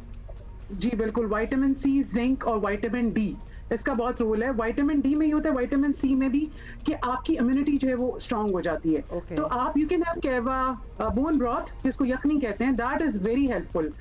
जैसे पुरानी जमाने की जो हमारी दादियाँ अम्मियाँ होती थी, दे यूज्ड टू बोन्स ला के उसकी यखनी निकाल के देती थी, तो that is a good immunity booster as well as it increases collagen, बहुत सारे आपको मिनरल्स मिलते हैं, तो आपकी इम्यूनिटी बूस्टअप हो जाती है। कहवे का इस्तेमाल कर सकते हैं, नमक डाल के पानी से गरारे करें, दैट इज इक्वली इफेक्टिव। अच्छा, I am glad doctor Sadia कि आप ये सारी चीज़ें जो है मेंशन कर रही हैं, क्योंकि लोग जो है ना वो घरेलू टोटके भी एक दूसरे को बताने से ज़रा शर्माते हैं, क्योंकि उन्हें लगता है बहुत आउटडेटेड सी बात हो रही है, कि नहीं कि अभी हम यखनियाँ और इस किस्म की चीज़ों पे हमने सबने मिलके एक मजाक सा बना दिया ना कि नहीं ये तो बिल्कुल डॉक्टर की एडवाइस के बगैर, भाई अगर दूध पी रहे हो या उसमें कुछ डाल के पी रहे हो तो वैसे भी पी लो, नुकसान तो कोई नहीं है। पीपल वांट एक इंस्टेंट रेमेडी डॉक्टर सादिया, वो चाहते हैं कि जी फौरन ही कुछ हो और हम एक गोली खाएं और बिल्कुल ही मैजिक हो जाए, हालांकि ऐसा होता नहीं है। ये स्टीम वगैरह, कहवा, यखनी, जो आप सारी चीजें मेंशन कर रही हैं, it does take like a few days, a couple of days, a week. Does it take? देखिए, वायरल जो होता है यूजुअली एक 7 से 10 दिन तो लेता है रिकवर करने में, तो बहुत जल्दी ना करें। एंटी एलर्जिक लें, उससे बहुत सारे सिम्टम्स रिकवर हो जाते हैं। और साथ साथ अपनी डाइट को अच्छा रखें, हैंड हाइजीन का इस्तेमाल करें, अगर घर में कोई बीमार है तो प्लीज मास्क का इस्तेमाल करें, और अपनी जो ग़िज़ा है उस पर जरूर तवज्जो दें। तो 5 से 6 दिन में वायरल इलनेस खुद ब खुद सेटल डाउन हो जाती है, क्योंकि आपकी बॉडी के अंदर इम्यूनिटी होती है उसको जो है वो किल करने। डॉक्टर साहिबा, एक अपना पर्सनल एंटी एलर्जी भी अगर बहुत ज्यादा मतलब तवातुर के साथ आप लेते रहे ना, तो वो जो रेशा बन रहा होता है वो जम जाता है, चाहे वो आपके सीने में जमता है या आपके सर में जमता है। और वैसे ही आप anti allergy once a day ही लेते हैं। हाँ, वंस अ डे मतलब मुसलसल ले रहे हैं आप, मुसलसल अगर ले रहे हैं तो वो और ज्यादा अजियत देता है आपको अगर आपके सीने पे बलगम जम गया है तो। अच्छा, उसके लिए स्टीम ले सकते हैं आप। बहुत ज्यादा एंटी एलर्जिक तो ऑब्वियसली आप डॉक्टर के मशवरे से बगैर नहीं लेंगे। नेबुलाइज करें, that's the best thing. 0.9% normal saline लेके नेबुलाइज कर लें। नेबुलाइजर नहीं है तो गर्म पानी की पतीली लेके स्टीम तो आप ले ही सकते हैं, तो दैट इज इक्वली गुड। तो स्टीम ले, उससे आपके नेजल पैसेजेस खुल जाते हैं। नमक डाल के गरारे करें, और इसके अलावा अगर आप और भी कुछ नहीं कर सकते हैं तो सिंपल एक तौलिया गर्म करके उससे अपने मुंह को साफ करें, अपने नाक को गर्म पानी से नाक के अंदर डालें तो नेजल पैसेजेस खुल जाते हैं। वैसे डॉक्टर साहिबा, ऑब्वियसली इस पॉइंट पे हम ये कहना तो नहीं चाहते, लेकिन माशाल्लाह घरों में गैस तो आ नहीं रही, तो कहाँ गर्म पानी और ये सारी चीजें, तो ये ऑनेस्टली लग्जरी आइटम्स बन चुके हैं। इन एनी केस, ये जो विक्स वगैरह ऐसी चीजें होती हैं छाती पे लगा लें, खासतौर पर अगर छोटे बच्चे हैं, नाक के, दीज ऑल्सो वर्क? विक्स का मैं इस्तेमाल मना करती हूँ। विक्स बहुत ज्यादा बिल्कुल छोटे बच्चों को बिल्कुल नहीं लगानी चाहिए। हाँ, आप सिंपल जो है वो ओलिव ऑयल की वार्म करके उसकी सिकाई कर सकते हैं, उसको चेस्ट पे लगा सकते हैं। बहुत ज्यादा विक्स का इस्तेमाल ना किया करें। ठीक है, ओके, गुड, आपने अच्छी बात बता दी। ये जो पर्टिकुलरली बच्चे ज्यादा अफेक्ट होते हैं डॉक्टर साहिबा, और बाइक पे जो हमारे लोग ट्रैवल करते हैं, जाहिर है सबसे बुनियादी तो ये है कि अपने बच्चों को भी प्रोटेक्टेड रखें, गर्म कपड़े पहना के रखें, छाती कवर्ड रखें, सर कवर्ड रखें। और अगर आप बाइक पे भी जा रहे हैं और जवान भी हैं और आपको लग रहा है कि नहीं जी मुझे तो सर्दी लगती नहीं है, फिर भी लग सकती है, ऐसा ही है। और जूते, मतलब ये आई कांट बिलीव हमें बताने की जी उसमें होता है कि अगर आप बाइक पर है तो मास्क पहन ले, हेलमेट पहन ले। छोटे बच्चे उनको मास्क पहना के, प्रॉपर टोपी पहना के कवर करके बाहर निकालें। और अगर मास्क पहना होता है तो बहुत सारी डस्ट आपकी नाक में नहीं जाती है, तो आपकी नाक कम से कम नाक और मुंह तो बच जाता है। थैंक यू, शुक्रिया आपका doctor Sadia, thank you for being with अस। मतलब एक चीजें और आप देख रहे होंगे और कह रहे होंगे कि we know all these things, but we need to remind, क्योंकि अभी भी हम सड़कों पे जब लोगों को देखते हैं, बाइक्स पे भी बैठे होते हैं और हमें नजर आ रहा होता है कि उस तरह कवर्ड नहीं है जिस तरह इस मौसम के लिए उनको होना चाहिए। A little honey with ginger juice, वो भी जिंजर का जो जूस होता है, अदरक का हल्का सा थोड़ा सा juice, a little honey, it really helps, it soothes the throat. Steam nebulize करें अपने आप को, पतीले को गर्म करके स्टीम लें, वो तौलिया रख के ना आप उसी के अंदर घुस जाए। हाँ, इतना ना ले लें कि मुंह आपका जरा स्टीम। वैसे स्टीम में ना बड़ी एहतियात करनी चाहिए। एक तो बच्चे जहाँ इर्द गिर्द होना, तो स्टीम वाली पतीली तो लेके बिल्कुल ना गुजरें या ना आए, कुर्सियों पे लेके ना बैठें। बस आप एक पर्टिकुलर अपना डेजिग्नेटेड कोना रखें जहाँ पे आपने भी वो फुल पतीला नहीं भरना पानी का, जिसमें बस थोड़ा सा सोफों पे लेके बैठे हो। जब इंसान बीमार होता है ना तो बेड पे ही दे दें जी स्टीम का पतीला ट्रे में रख के, नहीं थोड़ी सी हिलन जुलन करें। हाँ, मतलब ये सारा कुछ नहीं करें, मैं भी तो बैठी हुई हूं ना इधर आके, इट कैन कॉज। कराची की बड़ी आबादी चंद दिनों से पानी की बूंद बूंद को तरस रही है। यूनिवर्सिटी रोड पर 84 इंच पत्थर की पाइपलाइन शहरियों के लिए अजाब बन गई है। हमने कुछ दिन पहले, मतलब अभी एक हफ्ता हो गया है मेरा ख्याल है, वो एमडी वाटर बोर्ड लिए हुए थे हमने, जो हमें एक गारंटी कर रहे थे कि बस दो दिन में मसला हल हो जाएगा, लेकिन वो मसला अभी तक नहीं पूरा हल हो सका। अब इस मसले की वजह से लाखों अफराद को बार बार पानी के बहरान का सामना करना पड़ रहा है। वाटर एंड सीवरेज कॉरपोरेशन हुकाम का कहना है कि अब जो है मुरम्मत का काम आखिरी मराहिल में है और जुमेरात की सुबह यानी टुमारो तक कराची को पानी की फराहमी शुरू कर दी जाएगी। यू थिंक ये होने वाला है? कल तक का उन्होंने टाइम वैसे दिया हुआ है। अफसोस की बात यह है कि यूनिवर्सिटी रोड पर लाइन की 3 करोड़ रुपए की लागत से चंद दिन पहले ही मुरम्मत की गई थी। Huma, while you were away, we also had their MD on board with us and on show with us, and they were like BRT वाले आते हैं, वो तो खैर मेयर कराची ने भी कह दिया रात के अंधेरे में वो कह रहे हैं काम करते हैं, लेकिन हमने उस वक्त भी कहा था कि ये तो मरम्मत कर रहे हैं, लेकिन how would you make sure कि दोबारा जब खुदाई हो, जाहिर है शहर में तरक्याती मंसूबे बन रहे हैं, लेआउट्स, मैप्स, यहाँ से से लाइन गुजर रही है, यहाँ पे नहीं गुजर रही। मुरम्मत वो दोबारा टूट गई नहीं, वो एक और लाइन जगह से टूटी है एक्चुअली। अच्छा, माशाल्लाह। सो या तो जहाँ से टूटी है उसके बाद कराची के बड़े हिस्से को पानी की सप्लाई बंद कर दी गई है। हाँ जी, बिल्कुल ये सूरत हाल है। धाबेजी पंपिंग स्टेशन पर बिजली ब्रेकडाउन की वजह से 72 इंच की लाइन भी फट गई, वहाँ पे ये हुआ है। हुकाम ने धाबेजी पंपिंग स्टेशन और घारो पंपिंग स्टेशन से कराची को पानी की फराहमी आर्जी तौर पर उधर भी बंद की। ये विजुअल्स जो हम ना प्लीज दिखाएं, ये आपसे बिल्कुल कुछ देर के मनाजिर हैं जो अभी हम आपको दिखा रहे हैं। So this is like just now. और अब हमारे कॉरेस्पॉन्डेंट जो है वो हमारे साथ लाइव भी होंगे वहीं से। सो लेट्स सी कि क्या काम हो रहा है, क्या नहीं हो रहा, और कब तक हो जाएगा। दिस इज़ रियली इम्पॉर्टेंट, क्योंकि जाहिर है ये नुकसान होता है। ये पुरानी पाइपलाइनें हैं, सीमेंट की हैं, अब इनमें लोहे के पीस बना के MS के जोड़े जा रहे हैं, एंड काम तो है। लेकिन इससे पहले उमा एक जो मरम्मत की गई थी, वो जहाँ से मरम्मत की गई थी वहाँ से रिसना शुरू हो गई थी, और पता नहीं क्या क्या ये एक मजाक हुआ है। तो मजाक तो ये है, इतना बड़ा शहर, इतनी बड़ी खुदाई, इतना मेगा प्रोजेक्ट अगर ये कर रहे हैं मुरम्मत वगैरह का, तो don't they coordinate with one another? This was a question since many days, this has been the question. ये आप कोऑर्डिनेशन में करें ना काम।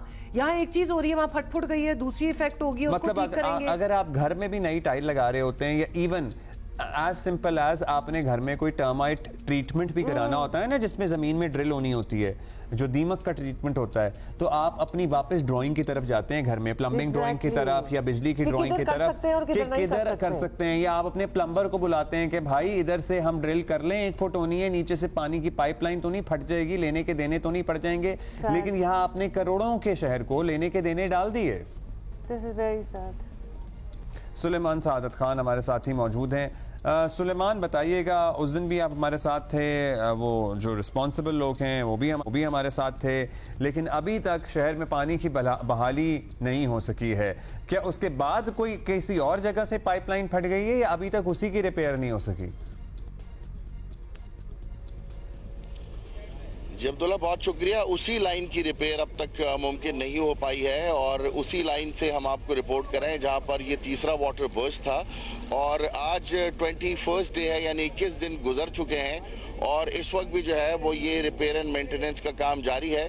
और ये रेड लाइन बेसिकली मंसूबा है जो कि मेन यूनिवर्सिटी रोड से जो है वो गुजर रहा है, और मेन यूनिवर्सिटी रोड से गुजरने वाले इस मंसूबे में उन्होंने ये दावा किया है, जो वाटर कॉरपोरेशन है, कि ये रेड लाइन की गफलत के बायस हुआ है, जबकि रेड लाइन को उन्होंने 3.5 करोड़ रुपए का जो है वो जुर्माने का जो है वो नोटिस भी जारी किया है। रेड लाइन गो के इस तमाम तर सूरत हाल पर अब तक उनका मौकिफ सामने नहीं आया है, लेकिन यहाँ पर ये सूरत हाल है कि इस वक्त ये काम जारी है, रिपेयर एंड मेंटेनेंस का काम हो रहा है, लेकिन शहर जो है वो बुरी तरह मुतासिर है, क्योंकि बुनियादी वजह यह है कि गुलशन इकबाल, गुलिस्तान जौहर, पीसीएचएस से लेकर खारादर तक जो है ये ग्रेटर कराची फेज 2 की लाइन है, जो कि आप समझें कि मलीर से लेकर और टावर तक, यानी एक एंड से दूसरे एंड तक जो है ये पानी फराहम करने वाली मेन लाइन थी, जो कि मुतासिर हुई है। और अब आज 21वां रोज है कि इसमें जो है वो पानी की फराहमी बंद है, और पानी की फराहमी बंद होने के बाद जो है वो 3 अरब गैलन से जायद जो है वो पानी जो है वो शहरियों को इस 21 रोज में फराहम नहीं हो पाया है, और शहरी जो है वो बुरी तरह जो है वो बिलबिला रहे हैं। जी बिल्कुल, ये सोचा जा सकता है, मतलब 21 जो दिनों का काम हो और कहा भी जा रहा हो कि ये हो जाएगा ठीक, और 21 दिन हो गए हैं और अभी भी नहीं पता कि इसने होना कब है ठीक। कोई वादे किए जा रहे हैं, कोई डेडलाइन, कोई चेंज इन प्लान्स कि चलें जो हमने सोचा था इस तरह होगा, ये तो इट्स नॉट वर्किंग आउट, आओ इस तरीके से किया जाए, कोई ऐसी बातचीत हो रही है? देखिए जी, आज दावा तो यही किया जा रहा है कि आज this is the last day, और आज ये इसको सम अप करेंगे, और रात गए जो है वो इसमें पहले पानी को जो है उसका फ्लो चेक करेंगे, और उसके बाद कल से जो है इसको प्रॉपरली इसमें पानी छोड़ा जाएगा, एंड विद इन 48 आवर्स ये लाइन जो है ये चलेगी, और फिर जिन इलाकों में पानी नहीं है उन इलाकों को पानी फराहम होगा। लेकिन बुनियादी तौर पर इतना बड़ा मेगा प्रोजेक्ट जो कि रेड लाइन का मंसूबा है, जब उस पर काम हो रहा था, हमने उस रोज भी जब हमारे साथ वाटर बोर्ड हुकाम मौजूद थे, हमने यही सवाल उनसे उठाया था कि जब आपके लोग मौजूद थे, रेड लाइन के लोग मौजूद थे, मंसूबा सिंध हुकूमत का है, तो फिर इतनी बड़ी कोताही होनी नहीं चाहिए थी कि इतने बड़े लाइन बर्स्ट होते कि पूरे शहर को 21 रोज हो चुके हैं और पानी की फराहमी जो है वो मौजूद नहीं है। गफलत ये है कि बर्स्ट हुई लाइन और मट्टी डाल डाल के, डंपर डाल डाल के उसको दबाने की कोशिश करते रहे। अच्छा बिल्कुल, ये भी होता है, व्हिच इज अ ट्रेजेडी। लेकिन सलमान, एक और बात, अब हम विजुअल्स देख रहे हैं और ये पता नजर आ रहा है कि बड़ी मेन शाहराह है, ट्रैफिक भी मुतासर होती होगी, मतलब 21 दिन से काम हो रहा है, पता नहीं हुआ नहीं हुआ, और ट्रैफिक अलहदा जो है वो डिस्टर्ब हो रही है, ये स्कूल कॉलेज जाने की ये रोड्स हैं, एग्जाम्स हो रहे हैं, वो भी तो एक लोगों का मसला है, मसला ही है ऑब्वियसली। अच्छा बिल्कुल, ट्रैफिक की रवानी एक तो पहले ही रेड लाइन जो मंसूबा बन रहा है उसकी वजह से जो मेन यूनिवर्सिटी रोड है उसको नैरो डाउन कर दिया गया है, और बीच में जो है वो एक कंस्ट्रक्शन की जा रही है, वो लेन्स बनाई जा रही हैं जिस पर रेड लाइन की बसेस जो हैं वो चला करेंगी। एक तो उसकी वजह से ये जो है रोड पहले ही नैरो डाउन था, और अब जब तरक्याती काम हो रहा है तो हैवी ड्यूटी मशीनरीज मौजूद हैं, उसके बाद इस ट्रैफिक की जो रवानी है वो बहुत ज़्यादा शदीद मुतासिर है। लेकिन ये सिर्फ कोई ये इस रेड लाइन मंसूबे की ये इस बर्स्ट की बात नहीं है, और ना ये कोई आखिरी मुझे लगता है, क्योंकि इससे पहले ग्रीन लाइन मंसूबा था, उसमें भी जो है वो शहरियों को बहुत ज्यादा नुकसान का जो है वो सामना करना पड़ा। ये रेड लाइन मंसूबा जिसे 2024 में मुकम्मल होना था, 2024 में हम खड़े हैं, 2024 अपने इख्तिताम की जानिब बढ़ रहा है, और ये इसी तरह होता है कि ये मंसूबे जो है वो शुरू तो कर दिए जाते हैं 2 साल का कहकर, और फिर ये 4-4, 6-6 और 8-8 तो अभी साल किस स्टेज पे है बाय द वे मंसूबा? ये मंसूबा भी 2000 ये मंसूबा जो है वो अपने मिड फेजेस में है, लेकिन इस मंसूबे को दिसंबर 2024 तक होना था, फिर इसे एक्सटेंशन का नाम दे दिया जाता है, रिविजन्स का नाम दे दिया जाता है, और यही रेड लाइन मंसूबा जो है मुझे लग यूं रहा है कि 2026 की तो ये बातें करते हैं लेकिन नहीं होगा। जिस तरह से ग्रीन लाइन का अब्दुल्ला आपको याद हो, 1 साल का वज़ीर-ए-आज़म, साबिक वज़ीर-ए-आज़म पाकिस्तान मियां मोहम्मद नवाज शरीफ ने कहा 1 साल में बनाएंगे, और बनते बनते फिर 6 साल लग गए थे। लग ये रहा है कि इस मंसूबे में भी यही होने जा रहा है। यही आपसे सवाल करना था सलेमान कि ये रेड लाइन जो है ये 2024 में के एंड तक खत्म होनी थी, आज 18 है और हम एंडिंग पे ही हैं 2024 के, और इतना कुछ अभी काम होना, मतलब रोडें बनती हैं, कारपेटिंग होती है, देयर आर सो मेनी मरहले जो पूरे होने होते हैं। आपको लग रहा है कि अगले 10 दिनों में हो जाएगा, क्योंकि साल तो खत्म हो रहा है। ही जस्ट सेड कि 2026 तक होगा, ये आगे चली गई है बात। जी मैं वही आपको बताने जा रहा हूँ मैं आपको वही बताने जा रहा हूँ कि इनिशियली जब ये मंसूबे इन्हें इनिशिएट करते हैं तो ये लोगों को सिर्फ अपने अच्छा काम दिखाने के लिए बताते हैं कि 2 साल में बना देंगे, 3 साल में बना देंगे। इसकी जो पहले डेट थी वो 2024 थी और फिर उसको एक्सटेंड कर दिया जाता है कि इसमें ये एक्सटेंशंस आ रही हैं, ये यूटिलिटीज ऐड हो रही हैं। तो जब आप इतना $1 बिलियन मंसूबा लेकर आते हैं तो ये सारी चीजें आपको पहले करनी चाहिए, ना कि जब आप शुरू करें और उसके बाद जो है वो फिर आपको उसको 2-2, 3-3, 4-4 साल सुलेमान, अब ये जो पानी की सप्लाई मुतासिर है शहर को, शहरी किस तरह? उस दिन वाटर कॉर्पोरेशन वाले हमारे साथ साहब थे मौजूद और वो कह रहे थे कि आप हमसे रब्ता करें और आपको हम वो देंगे, टैंकर आएगा। और मगर जाहिर है कि 21 दिन हो गए हैं इसकी मरम्मत को ही। शहर में जो टैंकर चलाने वाली कंपनियां हैं वो अरबों रुपया, करोड़ों की बात नहीं हो रही, अरबों रुपया अब तक बना चुके हैं। शहरी पानी कहां से हासिल कर रहे हैं, कितने में मिल रहा है, ये बताएं। अब्दुल्ला, ये बुनियादी इंसानी ज़रूरत भी है और ये आपका बर्थ राइट है कि आपकी टैप में जो है वो पानी होना चाहिए, ना कि वो आप टैंकर मंगाए। जो अफोर्ड कर सकते हैं चलें वो तो मंगवा लेते होंगे। 3000 का टैंकर, 1800 का टैंकर, जो सबसे छोटा टैंकर है वो 1800 से 2000 का है, फिर 2800 से 3200 का है और फिर 3000 से लेकर 4000 और फिर इस तरह से जितना बड़ा आपको टैंकर चाहिए। लेकिन बात यह है कि अगर आप वाटर बोर्ड का बिल भर रहे हैं तो फिर उसके बाद आप टैंकर क्यों मंगवाएंगे 1800 रुपए का भी? और जब आप टैंकर मंगवाते हैं तो आपकी जेब पर बोझ पड़ता है और ये हर आम आदमी अफोर्ड नहीं कर सकता। लेट से अगर एक आदमी जिसकी तनख्वाह ही 30,000 या 35,000 है और इस 21 दिन में उसने 4 टैंकर मंगवा लिए, जाहिर है टैंकर मंगवाना आसान तो नहीं है। नोबडी, आम आदमी क्या मतलब आप अफोर्ड कर सकते हो तो भी आपको दुखी होता है कि आप इतनी बुनियादी जरूरत की चीज जो है वो खरीद रहे हैं इस तरह के पैसों में। Thank you Suleman. बताते हैं, बड़ा मजा आएगा आपको ये सुन के। आई डोंट नो कि आपके तासुरात क्या होंगे कि मुल्क के, आपने कह दिया आपको मजा आएगा तो अब ये क्यों कह रही हैं कि आई डोंट नो आपके तासुरात क्या होंगे? Because I am being ironic and cynical. और आपको पता ही है क्या हम बात करने लगे हैं जी। मुल्क के सबसे बड़े सूबे के सबसे बड़े ऐवान में बैठने वालों को बड़ी बड़ी मुबारक इसलिए हो क्योंकि पंजाब असेंबली ने अपनी तनख्वाहों में 5 से 10 गुना इजाफा खुद ही मंजूर कर लिया है। क्या ज़बरदस्त! मुझे ऐसी अपॉर्चुनिटी चाहिए ज़िंदगी में कि मैं खुद डिसाइड करूं कि मैं बहुत अच्छा काम कर रही हूँ और हार्ड वर्किंग हूँ, तो लिहाजा मुझे कोई 100% इंक्रीज होना चाहिए अपनी तनख्वाह में। मुझे ऐसी जिंदगी चाहिए। ऑपोजिशन अरकान को भी मुबारक हो जो बिल की मंजूरी के दौरान ज्यादा वक्त मुंह में घुंघनी डाले बैठे रहे। एक एमपी की तनख्वाह 76,000 रुपए से बढ़कर 4 लाख रुपए हो जाएगी। वैसे 76,000 रुपए एमपी की तनख्वाह also doesn't make sense. Let's be honest about it. Okay, आगे चलो। वजीर की तनख्वाह 1 लाख से बढ़कर 9,60,000 रुपए होगी। स्पीकर की 1.25 लाख से बढ़कर 9.5 लाख। डिप्टी स्पीकर की तनख्वाह 1,20,000 रुपए से बढ़ाकर 7.25 लाख हो जाएगी। और जाहिर है ये मामला है इम्पॉर्टेंट, इस पर मुख्तलिफ आरा हो सकती है, लेकिन एट द सेम टाइम क्या इसका एक ये पहलू भी हो सकता है। एक तो ये ना कि हमारी तनख्वाह हमारी मर्जी, हमने सेटल कर लिया, ठीक है, हाँ यही हुआ, ये हुआ भी है।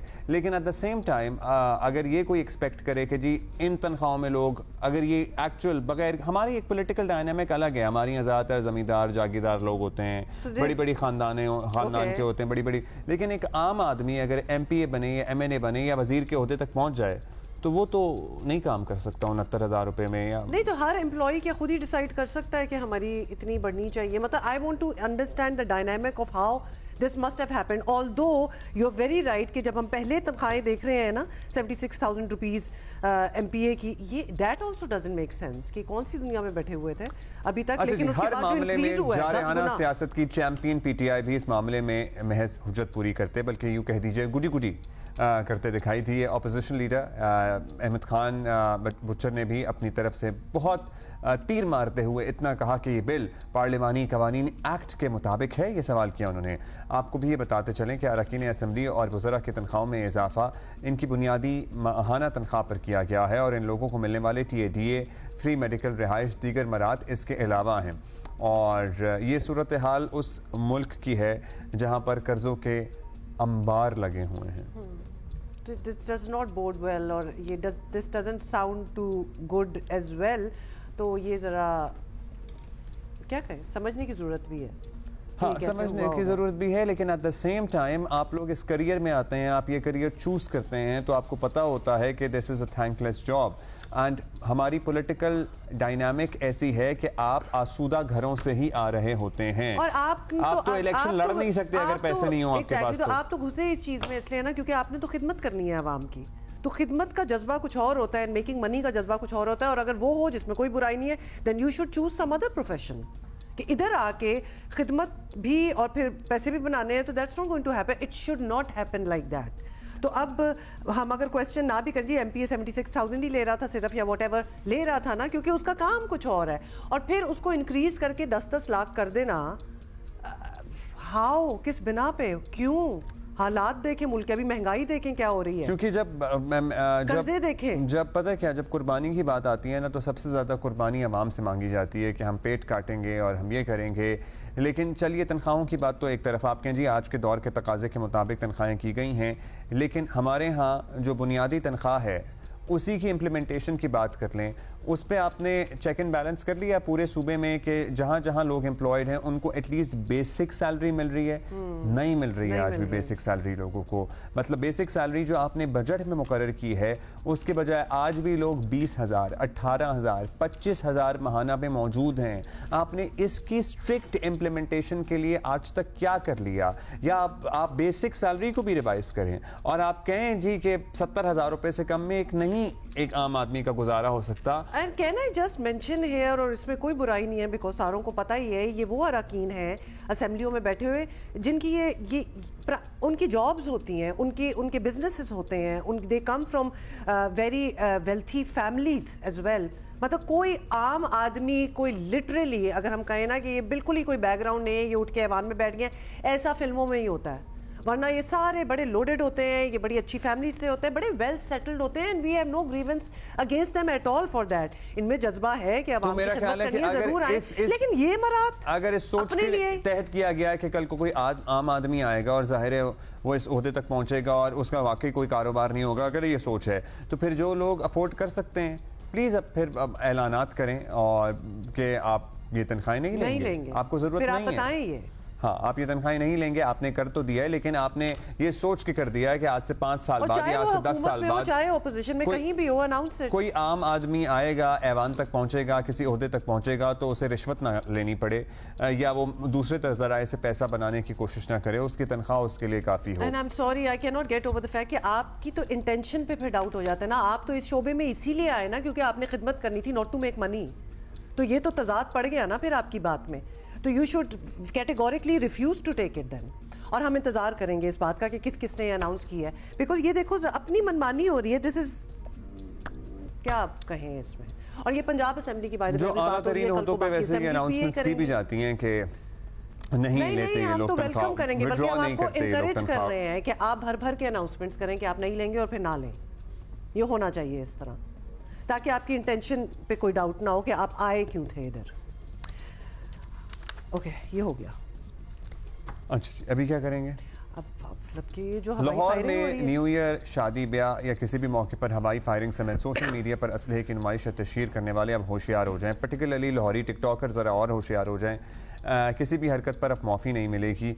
लाहौर पुलिस ने एक्शन प्लान तैयार कर लिया है और उसके लिए लाहौर पुलिस ने खुसूसी साइबर स्क्वाड तश्कील दे दिया है। DIG ऑपरेशन लाहौर फैसल कामरान के मुताबिक हवाई फायरिंग और नाजायज़ असलहे की नुमाइश की रोकथाम के लिए शहर के हॉटस्पॉट एरियाज़ में पुलिस की खुसूसी टीमें तश्कील दी गई हैं। हवाई फायरिंग पर फौरी कानून हरकत में आएगा और जिम्मेदार सीधे जेल जाएंगे।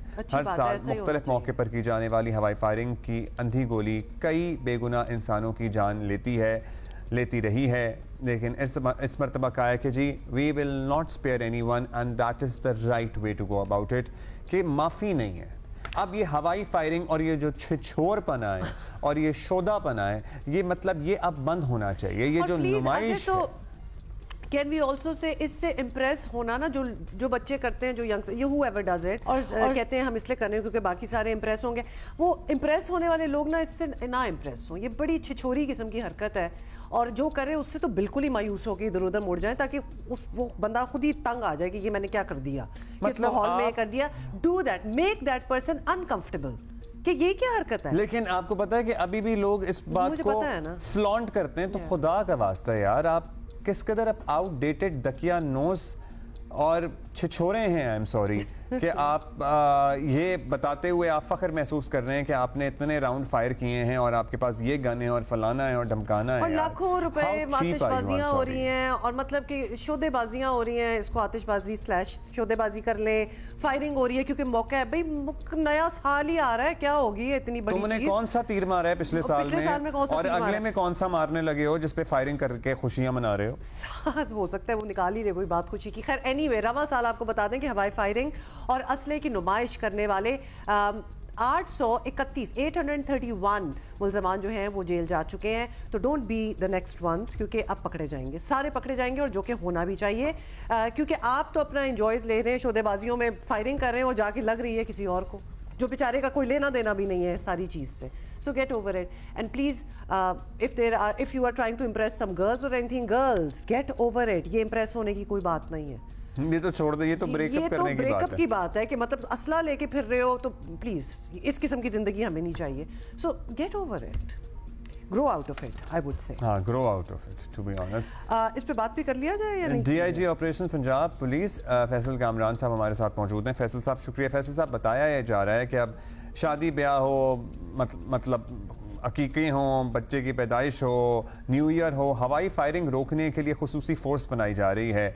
अब रूटीन पुलिसिंग के अलावा कोई स्पेशल टीम है? किस तरह इसकी ज़रूरत महसूस की गई? क्या बहुत वाक़यात रिपोर्ट हो रहे थे? सर, ये जो स्पेशल फोर्स बनाई जा रही है का कॉन्सेप्ट थोड़ा सा मैं आपको इसको बता दूं। ये है कि हमारे पास चैलेंजेस क्या होते हैं। क्रिसमस और उसके बाद ये सर्दियों की छुट्टियां होती हैं, क्रिसमस होता है, न्यू ईयर नाइट होती है, एक फेस्टिविटी का प्रोलॉन्ग्ड एक सेशन चलता है, ये जो लास्ट एक वीक होता है दिसंबर का और 1 जनवरी तक। तो इसके अंदर जो चैलेंजेस हैं उनमें सबसे बड़ा चैलेंज हमारे पास ये है कि एरियल फायरिंग की शिकायत आती हैं, इसी तरह वन व्हीलिंग की शिकायत आती हैं, इसी तरह जिस तरह कच्ची शराब से लोगों की हलाकतें हो जाती हैं। ये जो चैलेंजेस हैं इनसे निपटने के लिए नई फोर्स नहीं बनाई जा रही। इसके लिए हमने वो एरियाज, वो हॉटस्पॉट्स आइडेंटिफाई करके उन एरियाज में इसी ऑपरेशंस की पुलिस की थोड़े से डेडिकेटेड यूनिट्स हमने कहा कि इन दिनों में इसके ऊपर चेक रखेंगे, ताकि हमारे शहरी फेस्टिविटी भी अपनी पूरी वो एंजॉय करें, लेकिन साथ साथ इन चीजों के ऊपर हम कंट्रोल रख सकें। तो ये डेडिकेटेड यूनिट्स हैं जो इन एरियाज को पेट्रोल भी करेंगे, और इन जगहों पे जहां ये शिकायत आती हैं कि इन जनरल एरियाज में हवाई फायरिंग करते हैं लोग, वहां पे हमारा चेक और मॉनिटरिंग ज्यादा होगी, थ्रू ड्रोन भी होगी, अदरवाइज ह्यूमन इंटेलिजेंस पे भी होगी, कैमरों से भी मॉनिटर कर रहे होंगे, और हमारे ह्यूमन इंटेलिजेंस वाले जितने रिसोर्सेज हैं वो भी सारे हम एम्प्लॉय करेंगे, ताकि एक सेफ तरीके से सेलिब्रेशन हो सकें। अच्छा, ये भी बताइएगा फैसल साहब कि अब जो नई टीम या फोर्स है इसके जिम्मे क्या काम लगाया गया है एग्जैक्टली, और किस तरह होगा? सर, हर पुलिस स्टेशन में रिकॉर्ड होता है कि उसके एरिया में कहां कहां पे पिछले साल हवाई फायरिंग की शिकायत आई, और वो जनरली नोन एरियाज होते हैं जहां पे कुछ इलाकों में लोग जो हैं वो आदतन भी करते हैं, कुछ ऐसे एरियाज में कुछ जगहों पे सेलिब्रेशन इस तरीके से करने की कोशिश की जाती है। तो वो एरियाज हमारे पास आइडेंटिफाइड हैं, वो हमारे पास रिकॉर्ड का हिस्सा है। उन वहां पे जो पहले FIR हो चुकी हैं वो हमारे पास हेल्प करता है। उसके अलावा 15 की कॉल जिन जिन एरियाज में हवाई फायरिंग की शिकायत के हवाले से आती है, उन सारे एरियाज को हम टारगेट कर लेते हैं कि इन एरियाज के ऊपर पुलिस की, उस कंसर्न पुलिस स्टेशन का फोकस होगा कि इन एरियाज में पेट्रोल ज्यादा होगी, पुलिस के रिसोर्सेज ज्यादा होंगे, और हम अपने जो डिस्ट्रिक्ट इंटेलिजेंस ब्रांच है उसके थ्रू और स्पेशल ब्रांच के साथ कोऑर्डिनेशन में वहां पे सादा कपड़ों वाले पुलिस एहलकार इसके ऊपर चेक रखेंगे ताकि इस तरह की कोई चीज ना हो सके। अच्छा फैसल साहब, एक बात, क्योंकि हमारा जो टिकटॉक वाला मामला है ना, ये आउट और ये डेली व्लॉगिंग वाला, ये आउट ऑफ कंट्रोल हो चुका है बहैसियत माशरा, मुझे लगता है हमारे लिए। अब आवाम की मालूमात के लिए ये बात बड़ी इंपॉर्टेंट है कि सोशल मीडिया पर अगर लोग असलहा दिखाते हैं, इवन शो कर रहे हैं, कभी लगा ही नहीं गैर कानूनी हो सकता है, क्योंकि मतलब इतना कॉमन है ये, इसकी क्या सज़ा होती है? मुजरिम कौन होता है? वीडियो बनाने वाला या वीडियो शेयर करने वाला या जिसका असलहा होता है? किस तरह आप ये कार्रवाई करते हैं?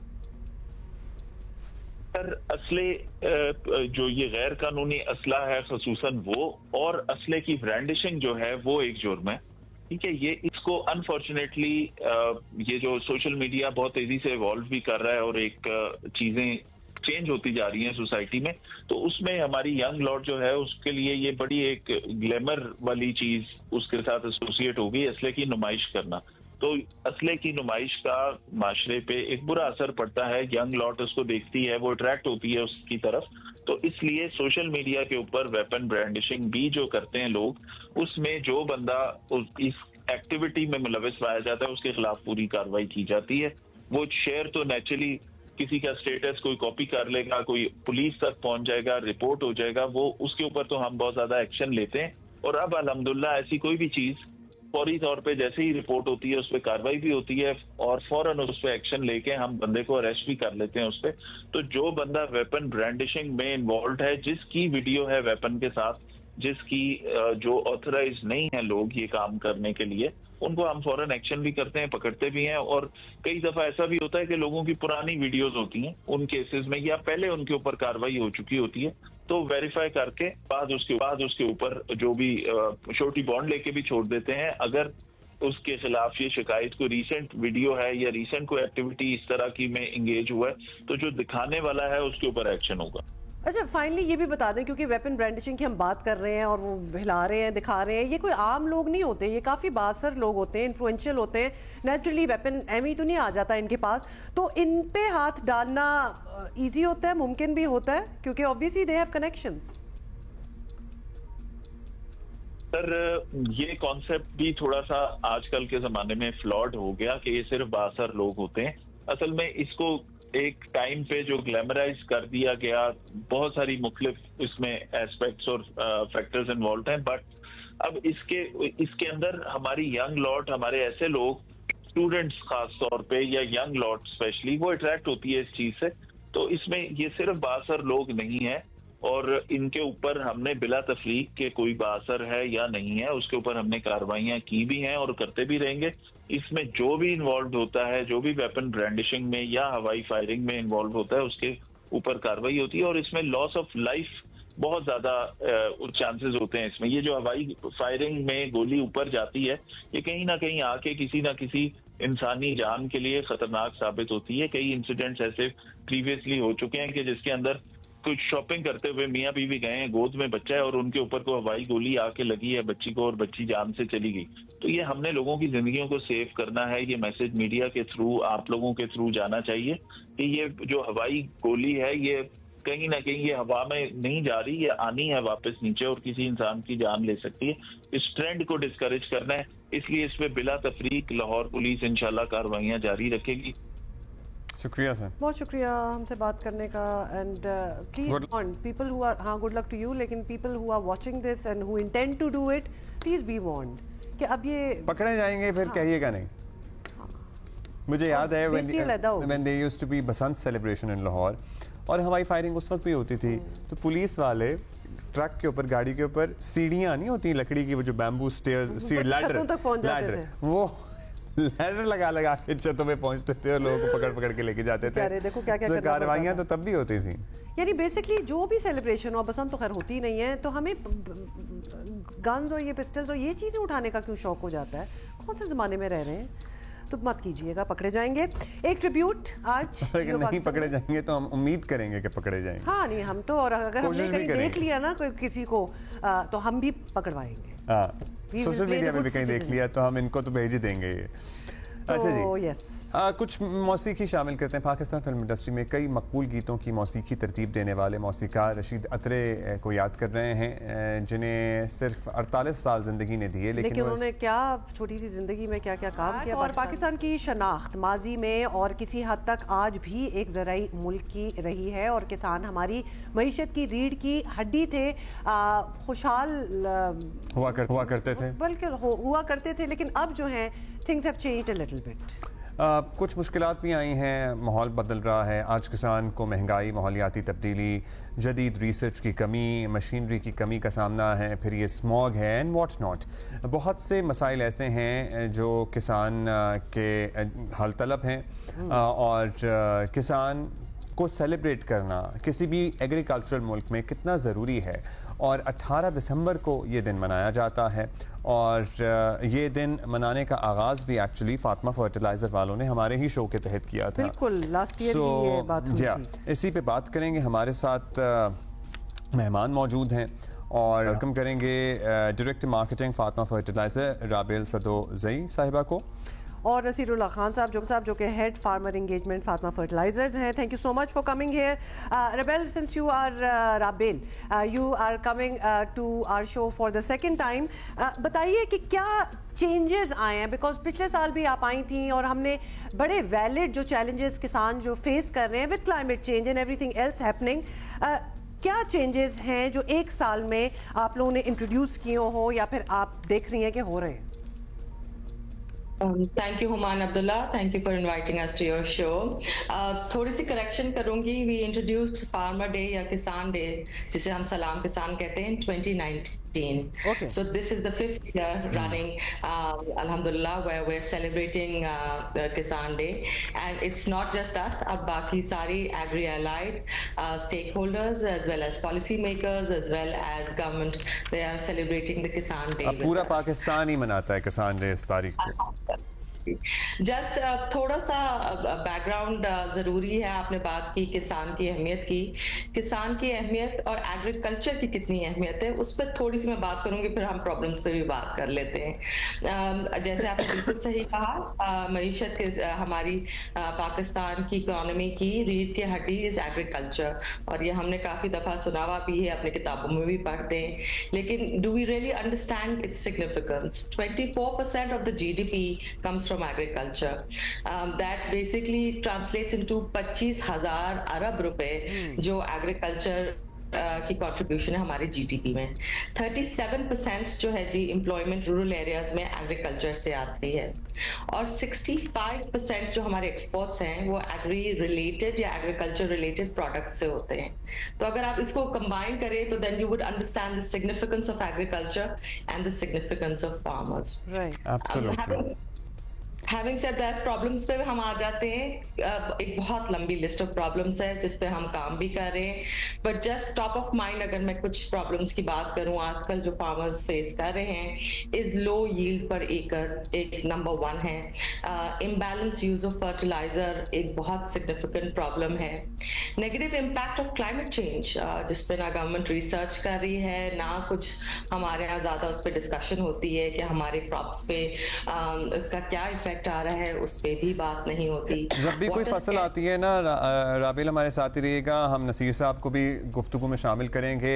हम हर दफ़ा इसी शो पे सेगमेंट कर रहे होते हैं, अखबारों में पढ़ रहे होते हैं, चाहे आम की फसल हो कि जी इस दफ़ा फसल कम हो रही है, या फिर इवन अब नाउकीनों की बात हो रही है तो हमारी बहुत पुरानी स्पीशी है, हमें पूरे नए दरख्त लगाने पड़ेंगे, हमें रिसर्च एंड डेवलपमेंट करनी पड़ेगी। हमारी कुछ एग्रीकल्चर यूनिवर्सिटियाँ भी हैं और ये लो यील्ड पर एकड़ वाला मामला बहुत पुराना है। लेकिन आप चूंकि फार्मर एंगेजमेंट से एसोसिएटेड हैं नसीर साहब, क्या मतलब फार्मर सीखने के लिए तैयार है? जाहिर है फार्मर्स की अगली जनरेशन अब ये जमीनें बेच के शहरों में घर बना के कुछ काम रेस्टोरेंट खोलना चाह रही हैं, खास तौर पे क्योंकि अब तो टेक्नोलॉजी का बड़ा रोल बीच में आ गया है। फार्मर्स अभी भी जुटे हुए हैं कि भाई हमने अपनी जमीन जहां से जिसने हमें अब तक बनाया है उसी में लगे रहना है और यही हमें सोना निकाल के देगी। जी, thank you very much Abdullah और हुमा। आपके क्वेश्चन के अंदर sir there are many components जिनका इस सेक्टर में जवाब देना बहुत ही मुश्किल है, लेकिन मैं बहुत ही इन शॉर्ट आपको ये बताता हूँ कि पाकिस्तान एग्रीकल्चर सर पिछले कुछ 74 ईयर्स से ऑलमोस्ट ये इग्नोर्ड किस्म का सेक्टर रहा हुआ है। द रीजन इज कि यहाँ पे वो जो अनसंग हीरोज हैं, फार्मर्स हैं, उनको एज सच कोई प्लेटफॉर्म नहीं मिला था कि वो अपने इश्यूज को टॉप लेवल के ऊपर गवर्नमेंट के साथ, पॉलिसी मेकर्स के साथ जो है वो जाके डिस्कशन कर सकें और वे फॉरवर्ड को उसके तलाश किए जाएं। जो बुनियादी मकसद था सलाम किसान का, वो एक तो था कि इन अनसंग हीरोज को ट्रिब्यूट पेश किया जाए और इनकी जो कंट्रीब्यूशन है वो तकरीबन 25,000 अरब रुपए की इकोनॉमी में, उसको रिकग्नाइज किया जाए और इनके इश्यूज को अंडरस्टैंड किया जाए। Because as technical person I understand कि ये 25,000 अरब रुपए जो हैं ये हमारे पोटेंशियल का मेरे ख्याल 50% भी नहीं है। तो पाकिस्तान को जैसे इकोनॉमिक फ्रंट के ऊपर बहुत सारे चैलेंज हैं, आपके ट्रेड डेफिसिट हैं, मुझे ये लगता है कि एग्रीकल्चर उसमें बहुत मेजर रोल प्ले कर सकते हैं, प्रोवाइडेड कि गवर्नमेंट और all stake holders including industry इसको प्रॉपर फोकस करे। और सेकंड ये वो सेक्टर है सर जो 6 माह में आपको रिवाइवल दे देता है, क्योंकि हर 6 माह के बाद एक क्रॉप आ रही होती है और आपकी बहुत बड़ी पॉपुलेशन रूरल इसके साथ कनेक्टेड है। कॉटन अलोन आपको जो टेक्सटाइल गुड्स है तकरीबन $20 बिलियन हर एनुअल कमा के देते हैं, प्लस आपकी जो रॉ हम चावल और इस तरह की चीजें बेचते हैं को $8-9 बिलियन हम वहां से कमा रहे होते हैं, विच टू मी इज नथिंग। इसको और बहुत आगे लेके जाया जा सकता है। जो आपका बहुत पर्टिनेंट क्वेश्चन था जिसमें आपके मैंगो और सिट्रस की बात की, there are many vegetables, there are many other fruits जिनको एक्सपोर्ट किया जा सकता है पाकिस्तान से। अब क्योंकि क्लाइमेट चेंज जो है आपके मैंगो की जो क्रॉप है ये खराब होने में, और जो सिट्रस है ये पिछले कई एक सालों से इश्यूज फंगस का इसमें चल रहा है, लेकिन इसके लिए आपने बहुत राइटली कहा, आपकी बड़ी अच्छी रिसर्च है इस पे कि इस पे हमें कोई रूट स्टॉक नई वेराइटीज जो है लेके आनी पड़ेंगी। हो सकता है हमें जोन चेंज करने पड़े, क्योंकि सिट्रस एक ऐसी क्रॉप है, बहुत सारी क्रॉप्स में से होता है कि आप कंटिन्यूस वहां पे फॉर द लॉन्गर टाइम वो क्रॉप्स नहीं लेके जा सकते, आपको सॉइल एंड क्लाइमेट थोड़ा सा रोटेट करना पड़ता है। So citrus is a very sensitive. अभी जो आपका है ये थाल का एरिया, वहाँ पे हम देखते हैं कि सिट्रस जो है वो इस सरगोदा से ज्यादा बेहतर परफॉर्म कर रहा है। तो इस तरह की जो स्टडीज हैं वो चाहिए। अब एग्रीकल्चर ग्रोथ के लिए जो बुनियादी चीज रिक्वायर्ड है, नसीर साहब ये सारे पॉइंट आपने जो पॉइंट आउट किए हैं चीजें, दैट्स वेरी वेल। हम ये भी समझना चाहते हैं ब्रीफली कि फार्मर हिमसेल्फ या हरसेल्फ रिसेप्टिव है टू दीज चेंजेस, कि अब क्लाइमेटिक चेंजेस हैं, टेक्नोलॉजी बीच में आ चुकी है, बहुत सी चीज़ें हो गई हैं which can make the yield better. Obviously उनके फार्म्स हैं, कुछ तो वो चाहेंगे। Are they receptive to these changes? They are very much, लेकिन हमारा इशू ये है कि पाकिस्तान की जो ज्योग्राफिकल सिचुएशन और फार्मर के जो है डिवीजन वो पूरी दुनिया में बहुत मुख्तलिफ है। हमारे यहाँ मोर देन 90% फार्मर्स ऐसे हैं जो कि सब्सिस्टेंस फार्मर हैं, यानी 65% ऐसे हैं जिनके 5 एकड़ से भी कम है। फिर उसके बाद 25% है जो कि 5 से 12 एकड़ वाले हैं। आप इनसे क्या तवक्को रखेंगे? वो चाहते भी हों, बहुत ही उनकी ख्वाहिश भी हो कि टेक्नोलॉजीज ले आए। Climate is a big factor. इसमें तो गवर्नमेंट ही जो है ना वो फ्रंट फुट पे आती हैं, और इसके लिए जरूरी है कि R&D का बजट जो है पाकिस्तान में उसको GDP का 1%, टू माय अंडरस्टैंडिंग जितना हमारे पास पीछे लैग है कितने काम का, इसमें 1% ऑफ एग्री GDP जो है। Some really important points made। Naseer साहब, हमें राबेल को भी शामिल करना। राबेल साहब आप बताइएगा, जाहिर है ये साल तो गुजर गया, अगले साल के लिए क्या प्लान है? हम गवर्नमेंट पे बहुत ज़्यादा जिम्मेदारी डालते हैं, लेकिन आपका जो प्राइवेट सेक्टर है, आप लोग हैं, आपकी इंडस्ट्री है, वो किस तरह से कंट्रीब्यूट कर रही है, be it R&D, be it other facilities that farmer require? जी thank you Abdullah, very pertinent question. I think हम एट फातिमा फर्टिलाइजर बहुत स्ट्रांगली बिलीव करते हैं that as one of the key stakeholders in the agriculture sector हमें अपना role play करना है। We can not rely on the government, and that is why one of the major initiatives जो सलाम किसान है, जो एक प्लेटफॉर्म हमने क्रिएट किया है जहां we want all stake holders, all policy makers, our farmers और private entities to come together और इन हमारे काश्तकार बहन भाइयों के उनके मसलों के बारे में बात करें और उनके सॉल्यूशंस निकालें। हैविंग सेड दैट 3-4 चीजें जो फातिमा ने की हैं जी। Number 1, we are the first company जिसने यूनाइटेड नेशन डेवलपमेंट प्रोग्राम के साथ अपने गोल्स अलाइन किए हैं with reference to sustainable development goals to 2030। So हमने अपना पूरा value chain from manufacturing down to the consumer UN SDGs के साथ अलाइन किया है, and we are the first company in Pakistan to do so. Again this adds back to what are we adding back to the farmers as well as the community as well as Pakistan. Number 2 is International Fertilizer Association की certification with reference again to our value chain, चाहे manufacturing हो कि high quality product हम अपने farmers को provide कर रहे हैं। हमारे पास accredited by labs by USA हैं जो again high quality soil sampling या वाटर सैंपलिंग करके फ्री ऑफ कॉस्ट हम फार्मर्स को देते हैं। हमारी एक बहुत रोबस्ट टेक्निकल टीम है, नसीर साहब heads that. It is all across Pakistan, जहां हमारा connect with the farmers on a daily basis होता है at local tehsil district level to be able to explain to them कि जी आपके क्या इश्यूज, अगर आपके इश्यूज हैं तो हम उनका क्या हल उनको बता सकें। अगर पाकिस्तान में बहुत कुछ आप कर रहे हैं, बहुत कुछ करने का इरादा है Rabel, that is all the time we have, लेकिन गुड लक एंड हम इंशाल्लाह आपसे अगले साल दोबारा पूछेंगे। थैंक यू नसीरुल्लाह खान साहब। नसीरुल्लाह खान साहब बहुत बहुत शुक्रिया for being with us. We have to go for a quick break और फिर हमने मधुबाला की अपडेट आपको देनी है सफारी पार्क में, और खास तौर पे उसकी साथी सोनिया, शी पास्ट अवे, ये तो बताया ही था ना आपने। जी बिल्कुल, हमने बात की थी तफसील। अच्छा जी, अभी वैसे कहानी तो ये आपकी बनती है जनाब। ब्राजील और रियल मैड्रिड के विनी जूनियर ने साल 2024 के बेहतरीन फुटबॉलर का अवार्ड अपने नाम किया है। दोहा में हुई ये तकरीब फीफा अवार्ड्स की, और स्पेन की एंटीना बुमांटी ने खवातीन के बेहतरीन प्लेयर होने का एजाज़ अपने नाम किया, जो भी है अब्बा। और ये जो है ना वोटिंग के ज़रिए होता है, मतलब बेहतरीन लम्हात का इंतखाब जो है, बेहतरीन प्लेयर्स का इंतखाब कप्तानों, कोचेस, सहाफ़ियों और फैंस की वोटिंग के ज़रिए किया जाता है। गुड वे, अच्छी ट्रांसपेरेंसी होती होगी फिर तो।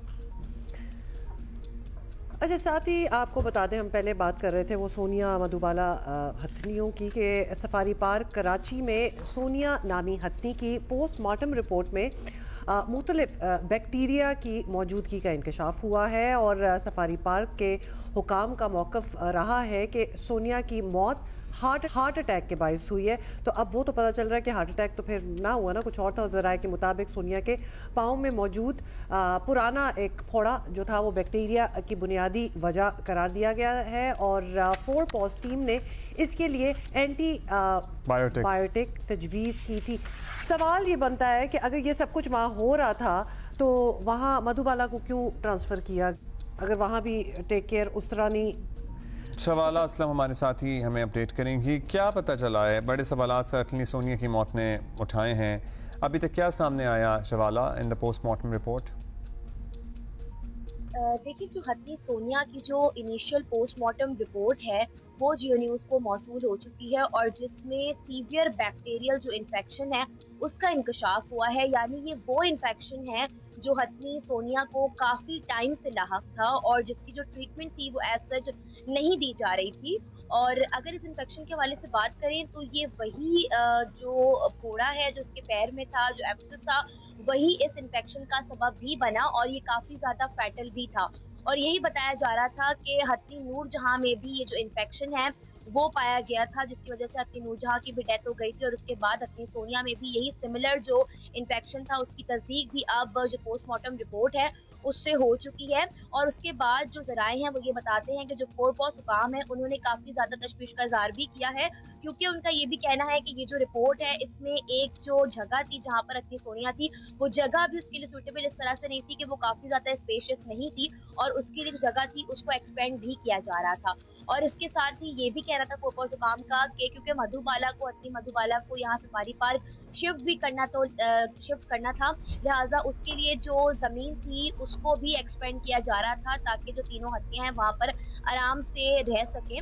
लेकिन जो रिपोर्ट है, अकॉर्डिंग टू दिस रिपोर्ट, ये बता रही है बिल्कुल ठीक है शवाला, लेकिन अब तो बात आ जाती है ना कि कराची चिड़ियाघर की मधुबाला को सफारी पार्क शिफ्ट इसीलिए किया गया था कि उसकी वहाँ बेहतर देखभाल होगी, माहौल जो है वो बेहतर होगा। तो अब बताया जा रहा है कि पहले से मौजूद हथनियों को भी अच्छी जगह मुयस्सर नहीं थी, और ऑब्वियसली एक तो मर गई और उसको नेग्लेक्ट की वजह से ही फौती हुई है।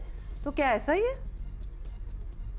देखिए, अगर ये बात करें कि जो सफारी पार्क में जगह जगह थी वो हथनी सोनिया के लिए सूटेबल थी कि नहीं, तो जो दोनों हत्नियां वहाँ पर पहले से मौजूद थी, हथनी सोनिया और हथनी मलका, वो जो जगह थी 4 पॉज ने कहा था कि उसको एक्सपेंड करने की ज़रूरत है, और वो 1 एकड़ पर मुश्तमिल थी, जिसके लिए जो केएमसी हुकाम है उनसे कहा गया था कि उस 1 एकड़ की जो ज़मीन है उसको 4 या 4.5 एकड़ ज़मीन करना है, काफ़ी ज़्यादा एक्सपेंड भी करना है, ताकि जो एक नेचुरल एनवायरनमेंट है, जो काफ़ी ज़्यादा स्पेशियस जगह है, वो हो जाए। और क्योंकि हथनी मधुबाला को भी कराची जू से सफारी पार्क मुंतकिल करना था, लिहाजा जो तमाम तैयारियां थी वो जारी थी। जो वहां पर लैंड को एक्सपेंड करने का मामला था वो भी किया जा रहा था। फोर्ट पॉज की तरफ से भी जितनी ट्रीटमेंट जो वहां पर देनी चाहिए थी उस जगह पर, उसके लिए कोशिशें की जा रही थी।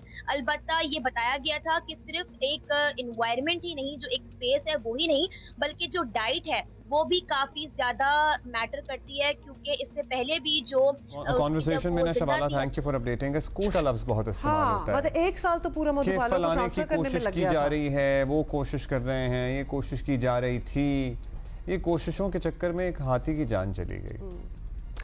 अच्छा जी, we are going to see you all tomorrow. Have a great day.